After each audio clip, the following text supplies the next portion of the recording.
अस्सलामुअलैकुम, वेलकम है आप सभी का इस नई वीडियो में। तो आज का ये वीडियो आप सभी स्टूडेंट्स के लिए काफ़ी ज़्यादा इंपॉर्टेंट रहने वाला है। आज इस वीडियो में हम बात करने वाले हैं सिकास्ट कश्मीर यूजी कोर्सेज़ की जो हमारी काउंसलिंग स्टार्ट हो गई है उसके बारे में हम बात करेंगे। काउंसलिंग आपको कैसे करनी है, डॉक्यूमेंट्स आपको कैसे अपलोड करने हैं, जो भी मेजर डाउट्स आपके हैं वो क्लियर करेंगे। साथ में हम एक्सपेक्टेड कट ऑफ के बारे में डिस्कस करेंगे कि किस कोर्स का लगभग कहाँ तक कट ऑफ जाने के चांसेस रहेंगे, उसके बारे में भी आपके साथ हम डिस्कस करेंगे। और ये भी डिस्कस करेंगे कि जो बच्चे राउंड 1 में एलिजिबल नहीं है, जैसे आप सभी जानते हैं कि 92 के प्लस यहाँ पे कट ऑफ इन्होंने राउंड 1 का रखा, तो जिनका उसके बिलो स्कोर है क्या उनकी चांसेस रहेंगे कोई सीट मिलने के या नहीं रहेंगे, सारी चीज़ें आपके साथ हम डिस्कस करेंगे। बाकी जो बच्चे काउंसलिंग के लिए एलिजिबल हैं, अगर वो काउंसलिंग में खुद पार्टिसिपेट नहीं कर सकते हैं, क्या वो अपने बदले किसी रिप्रेजेंटेटिव को वहाँ पे सबमिट भेज सकते हैं, काउंसलिंग करवा सकते हैं, पेरेंट्स में से किसी को, घर में से कोई भी बंदा वो भेज सकते हैं काउंसलिंग के लिए। तो ये सारी चीज़ें आपको इस वीडियो में मैं क्लियर करने वाला हूँ। आप इस वीडियो को एंड तक देख लेना, चैनल को भी सब्सक्राइब कर देना, व्हाट्सएप और टेलीग्राम ग्रुप ज्वाइन कर लेना, लिंक आपको डिस्क्रिप्शन में मिल जाएगी। तो चलिए वीडियो को शुरू कर लेते, तो देख लेते हैं यहाँ पे सिकास्ट कश्मीर यूजी कोर्सेज की काउंसलिंग के बारे में। तो मैं यहाँ पे सिकास्ट कश्मीर की वेबसाइट पे आ चुका हूँ। सबसे पहले मैं यहाँ पे जो काउंसलिंग की नोटिफिकेशन है उसको यहाँ पे हम डाउनलोड कर लेते हैं। काउंसलिंग की नोटिफिकेशन जो है उसको हम यहाँ पे हम डाउनलोड कर लेते हैं और उसके बाद हम देख लेते हैं काउंसलिंग के प्रोसीजर को। ठीक, पहले हम काउंसलिंग का प्रोसीजर समझने की कोशिश करेंगे, आफ्टर दैट हम बाकी चीज़ों को हम डिस्कस करने की कोशिश करेंगे। तो देखो, सबसे पहले काउंसलिंग के लिए कौन से बच्चे एलिजिबल हैं। देखो, इसमें एक चीज़ आप याद रखना, इसमें आपको डॉक्यूमेंट वेरिफिकेशन भी होगी और साथ में आपकी काउंसलिंग भी होगी। देखो, अगर आपका स्कोर 91 या 91 के अबो है, यानी कि 91 या 91 के प्लस है, तो ही आप राउंड 1 काउंसलिंग के लिए एलिजिबल हैं। अगर आपको 91 के बिलो स्कोर है तो आप काउंसलिंग में एलिजिबल नहीं है। लेकिन अगर आप हॉरिजॉन्टल कैटेगरी से बिलोंग करते हैं, लाइक आपके पास जेकेपी है, आपके पास पीडब्ल्यूडी है, सीडीपी है, जेकेपीएम है, पीएमएफ है या सपोर्ट्स कैटेगरी है, इस कंडीशन में आपका जितना भी स्कोर है, चाहे आपका 1 पॉइंट है, 0 पॉइंट है, माइनस में है, तो भी आप काउंसलिंग के लिए जा सकते हैं। सिर्फ हॉरिजॉन्टल कैटेगरीज के, बाकी के जो बच्चे हैं जिनका 91 या 91 के अबो है, सिर्फ वही राउंड 1 काउंसलिंग के लिए यहाँ पे एलिजिबल है। ठीक है, इस चीज़ को आप यहाँ पे याद रखना। जो हमारी काउंसलिंग और डॉक्यूमेंट वेरिफिकेशन की प्रोसेस है वो एक ही दिन हमारी होगी। मॉर्निंग शिफ्ट में आपकी डॉक्यूमेंट वेरिफिकेशन होगी, देन उसके बाद इवनिंग शिफ्ट में या आफ्टरनून वाली शिफ्ट में जो है वो आपका काउंसलिंग का सेशन होगा, जिसमें हमारी काउंसलिंग जो है वो 21 जुलाई से स्टार्ट हो जाएगी, 24 जुलाई को हमारी खत्म हो जाएगी काउंसलिंग। अब इसमें 21 जुलाई को कौन कैंडिडेट जाएंगे? पहले जिनके पास हॉरिजॉन्टल कैटेगरीज हैं, लाइक अगर आपके पास पीडब्ल्यूडी है, सीडीपी है, जेकेपीएम है, पीएमएफ है या सपोर्ट्स कैटेगरी, जिनको हम जो है वो सब कैटेगरीज के नाम से भी जानते हैं। तो अगर आपके पास इनमें से कोई कैटेगरी है, ठीक, हॉरिजॉन्टल कैटेगरी कोई आपके पास है, तो आपको जो वो 21 जुलाई को जाना है। 9:30 बजे से लेके 1 बजे तक आपके डॉक्यूमेंट्स को वेरीफाई किया जाएगा। डॉक्यूमेंट कौन कौन से लेने हैं उसको अभी मैं आपको समझा दूंगा। तो आपको यहाँ पे 1 बजे तक डॉक्यूमेंट वेरिफिकेशन होगी, देन उसके बाद 1 बजे से लेके 2 बजे तक लंच ब्रेक होता है, देन 2 से लेके 3 बजे तक आपका काउंसलिंग यहाँ पे होगा। ऑल एलिजिबल कैंडिडेट, जितने भी कैंडिडेट हैं जिनके पास ये कैटेगरीज है, वो यहाँ पे काउंसलिंग के लिए जा सकते हैं। अब इसमें किसी बच्चे ने अगर फॉर्म में ओपन मेरिट रखा है लेकिन अभी उसके पास हॉरिजॉन्टल कैटेगरी है, तो वो अभी उसको ऐड नहीं कर सकता। इस चीज़ को आप याद रखना। देन उसके बाद बाकी कैटेगरीज के जो बच्चे हैं जिनका यहाँ पे स्कोर, कितना स्कोर 102 से लेके 128 तक है, वो यहाँ पे डे 1 यानी कि 27 को काउंसलिंग के लिए चले जाएंगे। और उसके साथ साथ, ठीक, आप याद रखना, अगर आपका 102 के अबो स्कोर है, 102, 103, 104 से लेके 128 तक अगर आपका स्कोर है, तो आपको यहाँ पे 21 जुलाई को ही काउंसलिंग के लिए जाना पड़ेगा। दैट मीन्स कि यहाँ से एक चीज़ क्लियर हो रही है कि इस साल सिकास्ट कश्मीर का जो टॉपर है उसके यहाँ पे है 128 पॉइंट्स, उस कैंडिडेट के 128 पॉइंट्स है आउट ऑफ 135। ठीक है, अब जिसने 135 में से 128 लिए हैं, ऑब्वियसली उस बच्चे का नीट में भी आई थिंक 600 के अराउंड यहाँ पे स्कोर होगा, क्योंकि इस कास्ट कश्मीर का पेपर उतना आसान होता नहीं है। पेपर का लेवल ठीक ठाक ही यहाँ पे इस कास्ट कश्मीर में होता है। तो ऑब्वियसली जो टॉपर्स कुछ होंगे उनका यहाँ पे काउंसलिंग में पार्टिसिपेट करना मुझे नहीं लगता पॉसिबल होगा। बहरहाल तो भी कट ऑफ आपका इसमें ज़्यादा चला ही जाता है। लेकिन हमारा जो बाकी कैटेगरी के कैंडिडेट हैं, लाइक आपके पास ओपन मेरिट है, कोई भी रिजर्वेड कैटेगरी है, तो वो बच्चे कब जाएंगे? जिन बच्चों का यहाँ पे 97 के अबो स्कोर है, यानी कि 97 से लेके 102 तक अगर आपका स्कोर है, तो आपको 22 जुलाई को जाना है। अब देखो, आप में से कोई बच्चा यहाँ पे बोलेगा कि यार अगर 21 को 102 से लेके 128 मार्क्स वाले बच्चों को जाना है, तो ये लोग क्या बोल रहे हैं कि 22 तारीख को 97 से लेके 128 तक वाले बच्चे जाएंगे। तो इसमें तो कोई लॉजिक ही समझ नहीं आ रहा। देखो, इसमें क्या होता है, 102 अगर इन्होंने डे 1 का कट ऑफ रखा है, अब कोई बच्चा ऐसा होगा जिसका 103, 104, 110, 115 होगा, लेकिन वो डे 1 21 जुलाई को जा नहीं पाएगा काउंसलिंग के लिए, तो नेक्स्ट डे यहाँ पे जा सकता है। यानी कि जो आपका 22 है उसको जा सकता है, उस दिन भी अगर नहीं जाए तो 23 को भी जा सकता है और 24 को भी यहाँ पे जा सकता है, वो उसमें कोई मसला यहाँ पे नहीं है। लेकिन आपको इस स्कोर के अकॉर्डिंग यहाँ पे काउंसलिंग के लिए विजिट करना। लेकिन इसमें आपको एक चीज़ मैं बता दूं, जिस दिन आपकी काउंसलिंग है, लाइक अगर आपको 21 जुलाई को काउंसलिंग है तो 21 जुलाई को ही काउंसलिंग के लिए चले जाइए। ऐसा ना हो कि आप सोचेंगे चलो ठीक है यार 22 को भी जा सकता हूँ, 23 को भी, 24 को, ऐसी गलती बिल्कुल भी मत कर लेना, क्योंकि डे 1 में मैक्सिमम सीटें फिल होंगी, डे 2 में सारी सीटें ऑलमोस्ट खत्म हो जाएंगी, डे 3 में और सीटें खत्म हो जाएंगी, डे 4 में जो वो और ज़्यादा सीटें खत्म हो जाएंगी। तो मैक्सिमम से मैक्सिमम सीटें जो होंगी BVSC की वो पहले 2-3 दिनों में यहाँ पे जो है वो खासकर ओपन मेरिट की फिल हो जाते हैं। तो इसलिए जो दिन आपको दिया गया है उसी दिन आपको काउंसलिंग के लिए जाना पड़ेगा, ठीक। इस चीज़ को आपको यहाँ पे याद रख लेना, ठीक। आप देखो, आप में से कोई ऐसा कैंडिडेट होगा जो काउंसलिंग के लिए तो एलिजिबल है लेकिन वो खुद काउंसलिंग के लिए नहीं जा सकता, तो उस कंडीशन में उसको क्या काम करना है, उस कंडीशन में उसको घबराना नहीं है, उसको अपने बदले किसी को वो भेज सकता है काउंसलिंग के लिए। उसके हवाले से यहाँ पे इन्होंने अलग से एक नोट्स इशू किया है, ये नोट्स मैं आपको स्क्रीन पे दिखाने की कोशिश करूंगा, आप यहाँ पे इस नोटिफिकेशन को देखो। ये नोटिफिकेशन इन्होंने रिसेंटली अपनी वेबसाइट पर इशू करी। इसमें इन्होंने क्या कहा कि it is for the information of all the eligible candidates who are to visit university for the document verification counselling for the UG degree programme, in case any of the candidate is not able to participate physically due to any valid reason, he/she can send their representative duly authorized along with the documents as per performa annexed to this notification। यानी कि कोई candidate ऐसा जो eligible तो है counselling के लिए लेकिन वो खुद जा नहीं पा सकता है काउंसलिंग के लिए किसी भी वैलिड रीजन की वजह से, चाहे वो बीमार है, कोई घर में कोई काम है या और कोई इशू है, या घर के बाहर कहीं है, पढ़ाई कर रहा है कहीं जम्मू या बाहर किसी डिस्ट्रिक्ट में या किसी स्टेट में पढ़ रहा है वो, तो उस कंडीशन में उसको अपने बदले कोई यहाँ पे रिप्रेजेंटेटिव भेजना है। रिप्रेजेंटेटिव भेजने के लिए उसको ये वाला जो फॉर्म है इसको फिल करना पड़ेगा, अथॉरिटी लेटर जो होती है इसमें इसको फिल करना पड़ेगा। यहाँ पे आपको अपना नाम डालना पड़ेगा, son of, father of, daughter of, जो भी होगा वो यहाँ पे डालेंगे, रोल नंबर क्या था आपका एग्जाम का, और उसके बाद यहाँ पे किसको आप यहाँ पे भेज रहे हैं काउंसलिंग के लिए, क्या वो उसका एड्रेस यहाँ पे डालना है, रेजिडेंट एड्रेस उसका आपको यहाँ पे डालना है, यहाँ पे आप डेट डालनी है किस डेट को आप उसको भेज रहे हो, और उसके साथ साथ यहाँ पे अपना फोटोग्राफ यहाँ पे लगा लें आप, और दूसरा यहाँ पे रिप्रेजेंटेटिव जो आप भेज रहे हैं काउंसलिंग के लिए उसका फोटोग्राफ लगा लें, और इन चीज़ों को फिल करके अपना सिग्नेचर, रिप्रेजेंटेटिव का सिग्नेचर वगैरह करके इस फॉर्म को फिल करके उसको भेजना है, ठीक। ये फॉर्म आप फिल करिएगा, आपके अपने बदले किसी को भी काउंसलिंग के लिए यहाँ पे भेज सकते हैं, उसमें कोई मसला यहाँ पे नहीं है। अब देखो इसमें दूसरी चीज़ ये है कि काउंसलिंग में जो बच्चे जाएंगे उनको एक चीज़ यहाँ पे करनी है कि जो फ़ी उनको है वो पहले ही उनको पे करके रखनी पड़ेगी, फ़ी उनको पहले पे करके रखनी पड़ेगी। तो फ़ी पेमेंट के लिए इन्होंने 16 जुलाई से लेके 19 जुलाई तक, यानी कि 16 से लेके 19 जुलाई तक इन्होंने फ़ी पेमेंट का लिंक जो है वो एक्टिवेट करा है। तो आपको क्या काम कर लेना, आपको यहाँ पे आ जाना है, जो कास्ट कश्मीर का ऑफिशियल वेबसाइट है, इस पे मैं वापस आपको लेके चलता हूँ। ये जो कास्ट कश्मीर का ऑफिशियल वेबसाइट है,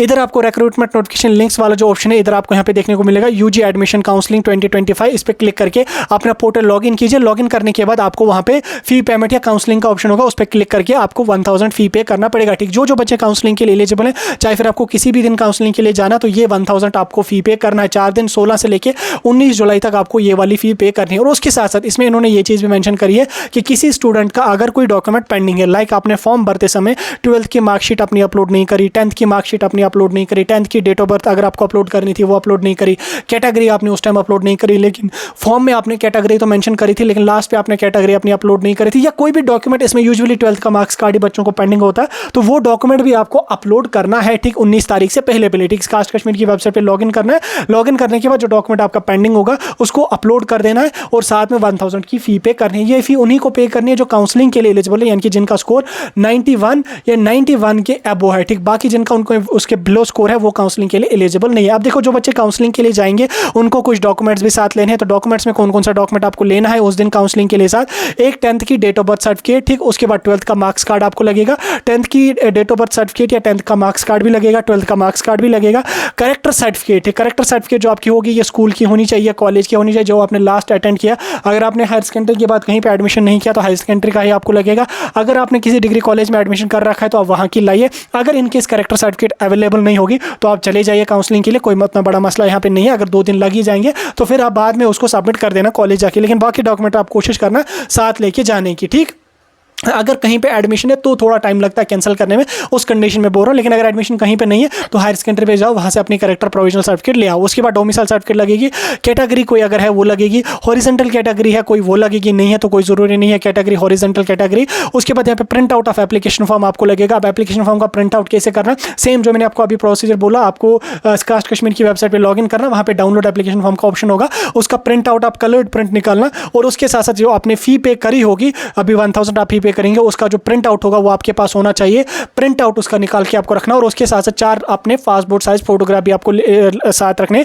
इसमें आपको कोई भी नाम डेट डालने की जरूरत नहीं, अगर डालेंगे तो अच्छी बात है, नहीं डालेंगे तो कोई इशू यहाँ पे नहीं है। और उसके साथ साथ जब आपका काउंसलिंग होगा, वहाँ पे काउंसलिंग कैसे होगा, वहाँ पे जब आप नुंद्रेशी हॉल में बैठेंगे, वहाँ पे आगे स्क्रीन लगी होगी, उस पर आपका सीट मैट्रिक्स लाइव किया जाएगा और आपके स्कोर के अकॉर्डिंग, आपके रैंक के अकॉर्डिंग 1 बाय 1 करके आपको बुलाया जाएगा काउंसलिंग के लिए। और जो जिस कॉलेज में सीट अवेलेबल होगी, जिस कोर्स में सीट अवेलेबल होगी, आपको बोला जाएगा कि हाँ इनमें से कौन सा कोर्स आप करना चाहते हो, तो आप उसको टिक करेंगे और आपका वही कोर्स यहाँ पे रखा जाएगा, ठीक। और उसके साथ साथ जब आप काउंसलिंग के लिए चले जाएंगे, आपको फी भी वहीं उसी टाइम पे करनी पड़ेगी।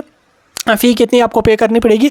अगर आपको BVSC में एडमिशन करना है तो आपको 55,500 फ़ी आपको उसी टाइम फ़ी अपनी पे करनी पड़ेगी, फर्स्ट ईयर की फ़ीस, ठीक है, आपको वहाँ पे करनी पड़ेगी। और अगर आप सेल्फ फाइनेंस की सीट लेना चाहते हैं तो 2,15,500 रुपये आपको वहाँ पे फ़ी पे करना पड़ेगा। और उसके साथ साथ बाकी डिग्री कोर्सेज के लिए आपको 38,400 पे करना पड़ेगा। Agriculture, horticulture, sericulture, fisheries, microbiology, biotechnology में आपको 38,400 आपको उस टाइम फ़ी पे करना पड़ेगा काउंसलिंग के टाइम, जब आपकी सीट मिलेगी तब। अगर सीट नहीं मिली तो नहीं करनी है पे, अगर सीट मिली तो फी पे करनी पड़ेगी। अगर आप सेल्फ फाइनेंस इन कोर्सेज का ले लोगे तो 68,400 आपको फी पे करना पड़ेगा।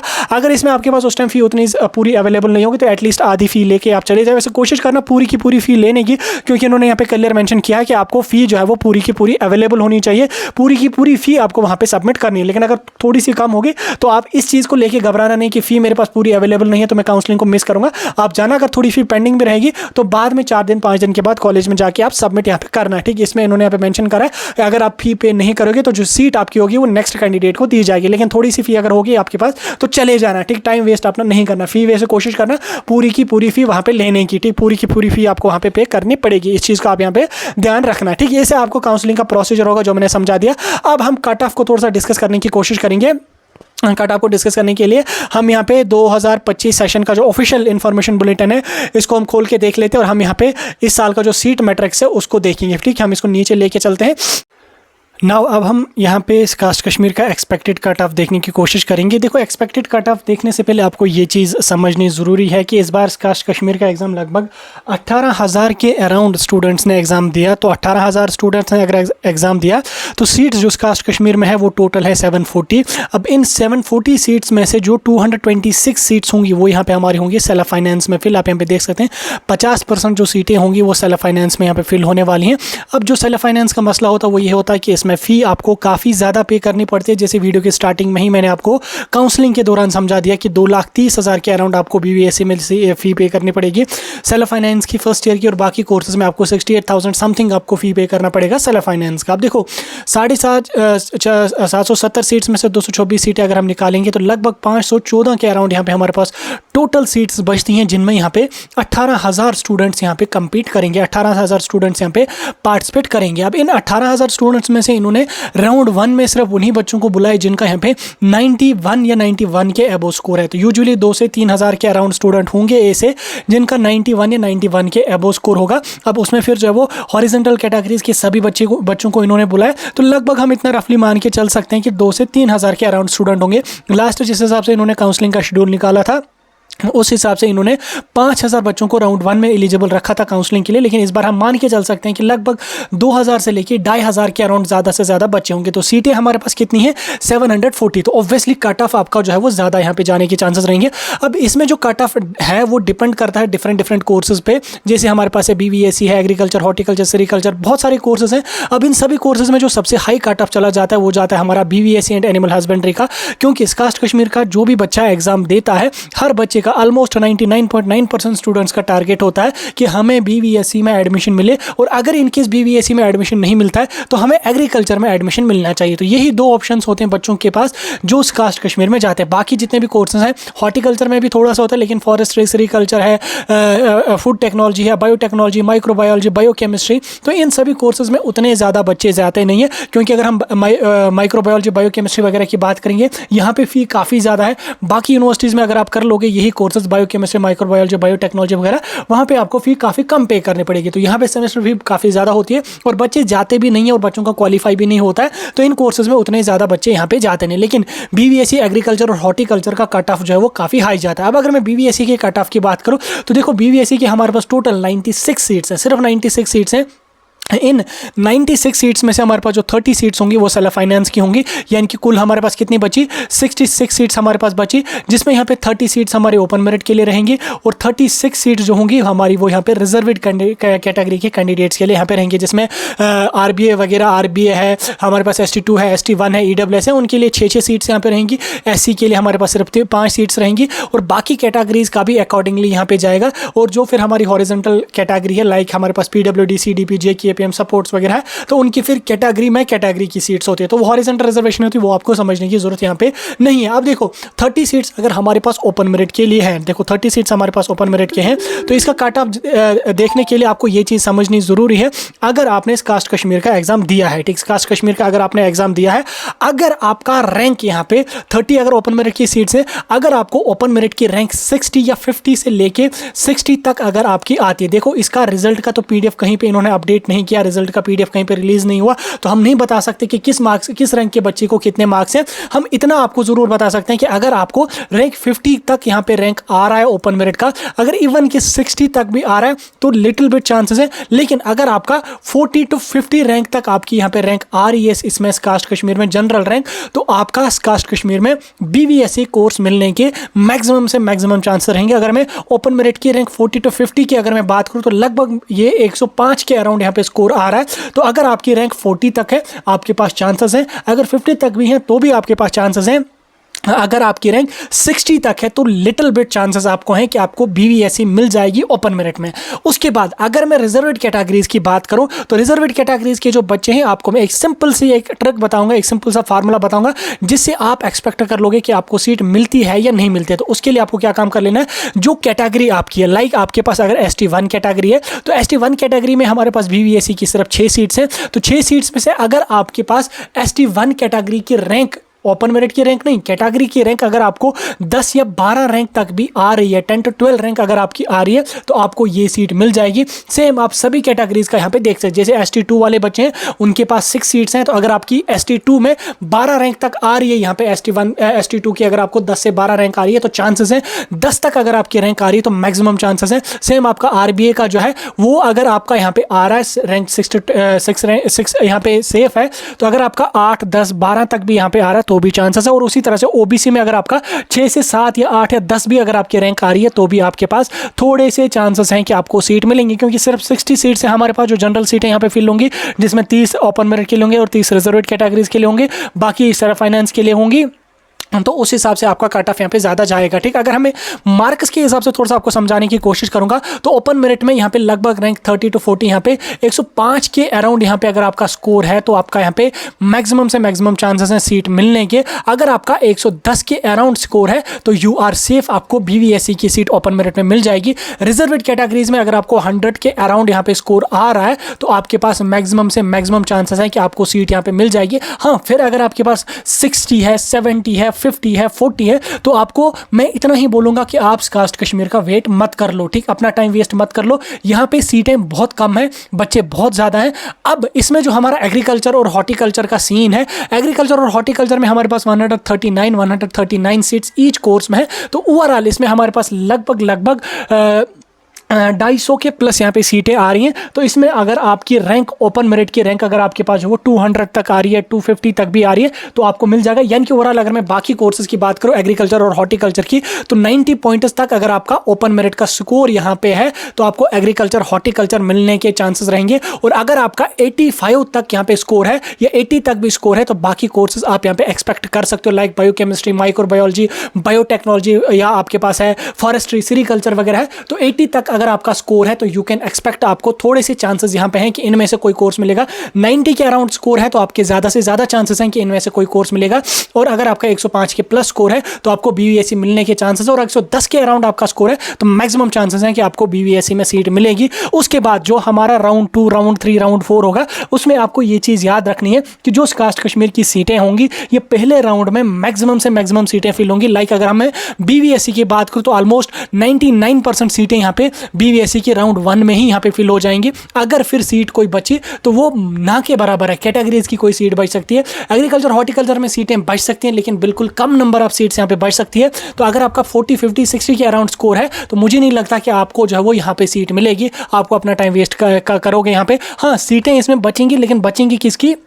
सेल्फ फाइनेंस की। ठीक, तो सेल्फ फाइनेंस की जो सीटें होती हैं वो बच जाती हैं। अगर आप लास्ट ईयर का काउंसलिंग का शेड्यूल उठा के देख लोगे, 3 से 4 राउंड्स कास्ट कश्मीर ने काउंसलिंग के करे, लेकिन उन सभी राउंड्स में सेकंड राउंड के बाद जो भी राउंड इन्होंने करे उसमें मैक्सिमम जो सीटें थी वो सेल्फ फाइनेंस की ही सीटें बची थी। तो अगर आप सेल्फ फाइनेंस लेना चाहते हो माइक्रोबायोलॉजी में, बायोकेमिस्ट्री में, टेक्नोलॉजी में, या अगर आप फॉरेस्ट्री सेरिकल्चर में सेल्फ फाइनेंस लेना चाहते हो तो आप जा सकते हो। 60 स्कोर पे भी आपको मिलने के चांसेस रहेंगे, लेकिन उसमें आपको फी काफ़ी ज़्यादा पे करना पड़ेगा। सेम अगर मैं BVSC सेल्फ फाइनेंस की बात करूँ तो BVSC सेल्फ फाइनेंस में हमारे पास 30 के अराउंड सीट्स हैं। तो लगभग अगर आपका 100 के अराउंड यहाँ पे स्कोर है तो आपको BVSC सेल्फ फाइनेंस मिलने के चांसेस यहाँ पे रहेंगे। इस चीज़ को आपको यहाँ पे ध्यान में रख लेना। अगर मैं पिछले 2 साल की बात करूँ तो सेल्फ फाइनेंस का जो कट ऑफ गया वो 100 के अराउंड, 100 के प्लस लास्ट ईयर भी गया, और लास्ट ईयर ओपन मेरिट का कट ऑफ जो है वो लगभग 115 के प्लस गया था लास्ट ईयर। ठीक, ओपन मेरिट का कट ऑफ, और लगभग 110 के अराउंड यहाँ पे रिजर्व्ड कैटेगरीज का गया, जिसमें कुछ कैटेगरीज का 105 के अराउंड भी गया था और कुछ का 100 के अराउंड भी गया था। देन उसके बाद बाकी जो राउंड इन्होंने काउंसलिंग के करे उसमें सेल्फ फाइनेंस की ही मैक्सिमम सीटें यहाँ पे वैकेंट रही थी। ठीक, तो यहाँ पे कट ऑफ ज़्यादा चांसेस रहेंगे हाई जाने के। बाकी सेकंड राउंड में भी may be agriculture, sericulture, horticulture की सीटें वैकेंट रह सकती हैं, थोड़ी सी सीटें वैकेंट रह सकती हैं। सेल्फ फाइनेंस की आपको काफ़ी सीटें सेकंड राउंड में एग्रीकल्चर, हॉर्टिकल्चर की वैकेंट मिल सकती हैं। तो सेल्फ फाइनेंस की सीट बाकी कोर्सेज में आपको 60 पॉइंटर्स, 50 पॉइंटर्स पे भी मिलने के चांसेस रहेंगे कि आपको biotechnology, microbiology, agriculture, sericulture, food technology वगैरह में सेल्फ फाइनेंस की 50 पे भी मिल सकती है। लेकिन जनरल सीट अगर आप एक्सपेक्ट कर रहे हो तो आपको अपना टाइम वेस्ट करने की जरूरत नहीं है। आप अल्टरनेट कोई ऑप्शन देख लो, किसी और कोर्स में पार्टिसिपेट कर लो, कोई और काउंसलिंग है उसमें पार्टिसिपेट कर लो। यहाँ पे जो है वो सेल्फ फाइनेंस की काफ़ी ज़्यादा सीट्स हैं, जनरल सीट्स बहुत कम है, तो कट ऑफ इसमें काफ़ी हाई जाता है। तो इस चीज़ को आपको अपने दिमाग में बिठा के रख लेना। फिलहाल के लिए मैंने आपको रफली थोड़ा सा आइडिया दे दिया, बाकी आप खुद भी अपने अकॉर्डिंगली यहाँ पे देख लो कि 750 अगर सीट्स यहाँ पे हैं तो अगर आपका रैंक यहाँ पे आ रहा है 2000, 4000, 6000, 8000, 10,000 अगर आपकी रैंक आ रही है तो आप अगर फिर काउंसलिंग का वेट करें तो वो आपकी गलती होगी। अगर 2-2,500 तक आपकी रैंक आ रही है तो आप वेट कर सकते हो काउंसलिंग का, लेकिन अगर आपकी 6000, 7000, 8000 रैंक आ रही है तो फिर काउंसलिंग का वेट करना, या आप सोचोगे कि मुझे जनरल सीट मिल जाएगी इसमें, तो वो मेरे ख्याल से आपकी गलत फहमी होगी, वो आप अपना टाइम वेस्ट कर रहे होंगे। तो उस अकॉर्डिंगली आप यहाँ पे जाके देख सकते हैं। बाकी मैंने थोड़ा सा आइडिया आपको दे दिया, कोई डाउट होगा मुझे कमेंट्स में बता सकते हैं। इस वीडियो को ज़्यादा से ज़्यादा शेयर कर लो, सभी दोस्तों तक इस वीडियो को पहुँचाना।